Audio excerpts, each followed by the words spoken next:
காயை கடிச்சு சாப்பிட்றாரு. சொல்லுங்க, அந்த காயை கடிக்கிறீங்களே, சொல்லுங்க. நரக்கம் கடிக்கிறீங்களே, சொல்லுங்க, என்ன டேஸ்ட்ல இருக்கு? லைட்டாக உப்பு சுவை, மொளவடுப்பு. இது கிட்னி கல்ல கரைக்கும். இன்னும் ஒரு 10 காய் சாப்பிடலாம். ஆனால் ஒரு லேசாக அழைச்சிடணும் சுத்தமாக. அதுக்கு வந்து சாப்பிடும்பொழுது கிட்னி கல் கொஞ்சம் கொஞ்சமாக கரைக்கும். இப்போ அந்த காஞ்ச காய் போட்டதில்ல, அந்த மாதிரி தான் இருக்கும் கிட்னி கல்லும். ஆமாம். அப்போ கிட்னி கல் கொஞ்சம் கொஞ்சமாக கரைய ஆரம்பிக்கும். சேர்த்துட்டு பவுடர் பண்ணி வச்சுக்கிட்டு விஷக்கடி, வண்டுக்கடி, பூச்சிக்கடி, சையான் கடி, பூரான் கடி, இதுக்கெல்லாம் எல்லா ஊரல் படைகளுக்கு எல்லாமே ஒரு 1/2 ஸ்பூன் அளவு சாப்பிட்டுட்டு வரும்பொழுது தோல் நோய்கள்லாம் படிப்படியாக சோரியாசிஸ் கூட குணமாகும். பச்சை முள், இது காஞ்சி முள் அவ்வளோ ஸ்ட்ராங்காக இருக்குது, நறுக்குன்னு குத்திருச்சு. யானையே கால் வைக்கிறது பயப்படக்கூடிய மூலிகைன்றதுனால யானை வணங்கின்னு கூட ஒரு பேர் இருக்குது.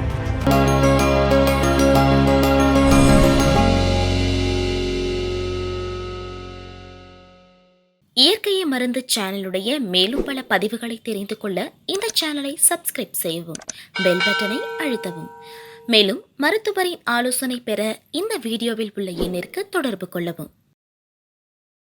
இயற்கை மருந்து வணக்கம். நம்முடைய பாரம்பரிய சித்த வைத்திய மதிப்புக்குரிய செம்மணியா இருக்காரு. இன்னைக்கு கஞ்சி வைத்திய தோட்டத்தில் மூலிகை வளம் நிறைந்த இடத்துல இருக்கும். இன்னைக்கு 2 மூலிகை சொல்ல போறாராம். ஒன்று பெருநெரிஞ்சல், யானை நெரிஞ்சல், இன்னொன்று ஆடு திண்டாப்பலை. டிஃப்ரெண்டான கண்டென்ட்டாக இருக்குன்னு நினைக்கிறேன். வாங்க வீடியோக்குள்ள போகலாம். ஐயா வணக்கம். ஐயா வணக்கம் சார். நண்பர்களே, இங்கே பாருங்கள், 2 மூலிகை இருக்குது.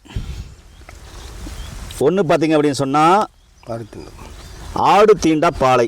இதனுடைய காய், இதனுடைய பூ பாருங்கள் எவ்வளோ அழகாக இருக்குன்னு.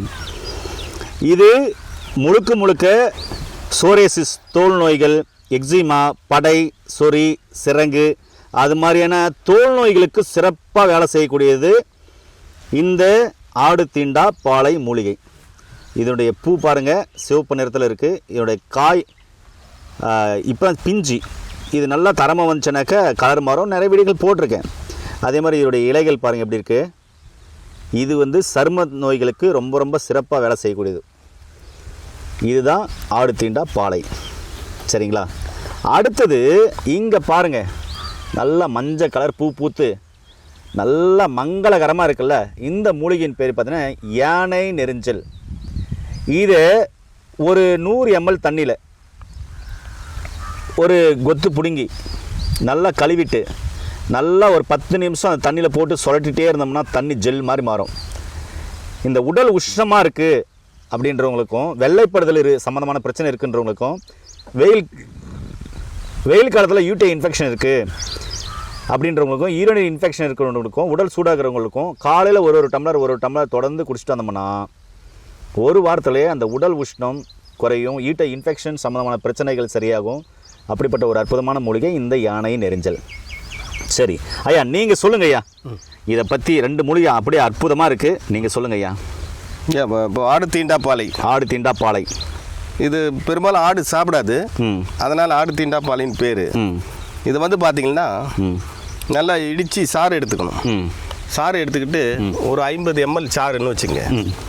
ஒரு 100 ml நல்லெண்ணெய், செக்கெண்ணெய் இருந்தால் நல்லது, போட்டு அப்படியே சிறு தீயில் வச்சு பதமாக காய்ச்சி வச்சுக்கிட்டோம். வச்சுக்கிட்டு வெண்புள்ளி இருக்குதுல்ல, லூகோடர்மான்னு சொல்லக்கூடிய வெண்புள்ளி சில பேருக்கு நல்லா இந்த உதட்டில் வரும், முகத்தெல்லாம் உடம்புலாம் வரும்.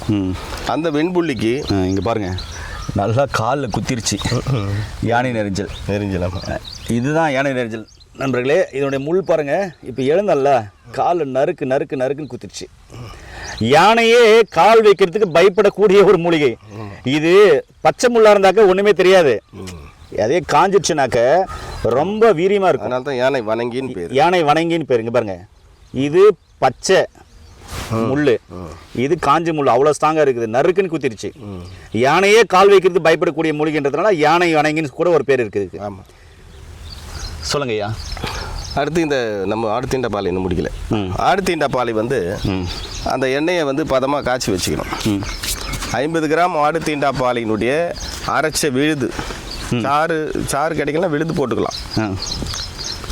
100 ml நல்லெண்ணெய், 2ஐயும் சேர்த்து சரிங்கய்யா நன்றாக கொதிக்க வச்சு காய்ச்சி வச்சுக்கிட்டு பாட்டிலில், கண்ணாடி பாட்டில் அடைச்சிட்டு ஒவ்வொரு ஸ்பூன் பசும்பாலில் குடிச்சிட்டு வரணும். காலையில் குடிச்சிட்டு வரும்போது அந்த வெண்புள்ளிகள் கொஞ்சம் கொஞ்சமாக மறைய ஆரம்பிக்கும்.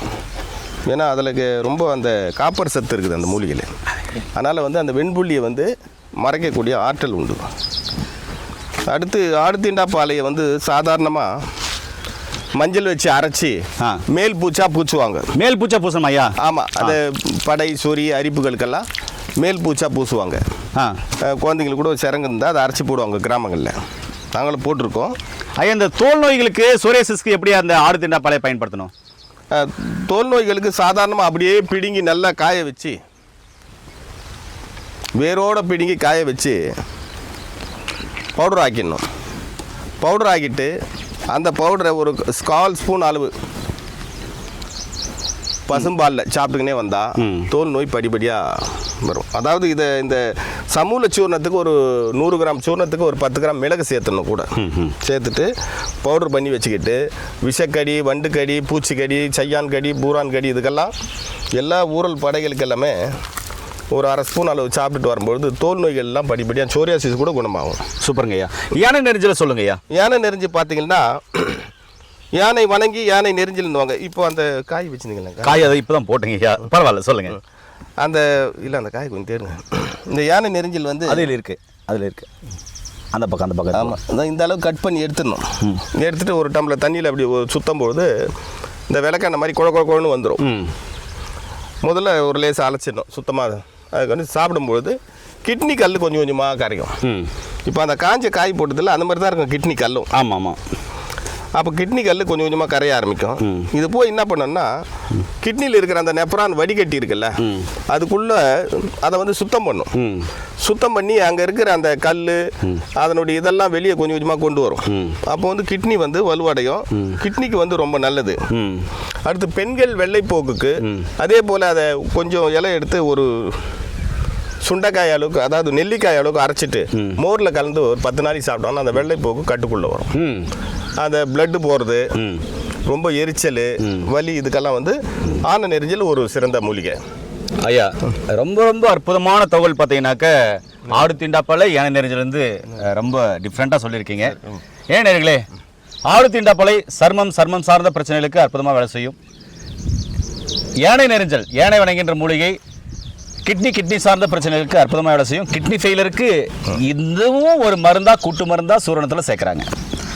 அதே மாதிரி உடல் உஷ்ணம் இருக்கிறவங்க, வயிற்று புண்ணு இருக்கிறவங்க எல்லாமே இந்த யானை நெரிஞ்சலுடைய அந்த இதை குடிக்கலாம். அந்த தண்ணியை லிக்விட் மாதிரி இருக்கிறத குடிக்கலாம். வயிறு சில்லுன்னு இருக்கும், குளிர்ச்சியாக இருக்குன்னு சொல்லுவாங்க. ஆமாம். இப்படிப்பட்ட மூலிகைகளை பற்றிய தகவலை தெரிஞ்சுக்கொள்ள நம்முடைய சேனலை சப்ஸ்கிரைப் பண்ணுங்கள். சப்ஸ்கிரைப் பண்ணுங்கள், ஃபாலோ பண்ணுங்கள். மீண்டும் இன்னொரு அருமையான பதிவு சந்திக்கலாம். இது காயை கடிச்சு சாப்பிட்றாரு. சொல்லுங்கள் ஐயா, அந்த காயை கடிக்கிறீங்களே, சொல்லுங்கள். நரக்கம் கடிக்கிறீங்களே, சொல்லுங்கள், என்ன டேஸ்ட்டில் இருக்குது? லைட்டாக உப்பு சுவை, மிளகாடு உப்பு. இது கிட்னி கல்ல கரைக்கும். தினம் ஒரு 10 காய் சாப்பிடலாம். ஆனால் அந்த முள்ளு வந்து கொஞ்சம் பார்த்து அப்படி பார்த்து சாப்பிடணும். நான் பேசியா இருக்கேன், சாப்பிட முடிச்சிட்டாரு. மீண்டும் இன்னொரு அருமையான பதிவு சந்திக்கலாம். நன்றி, வணக்கம் ஐயா.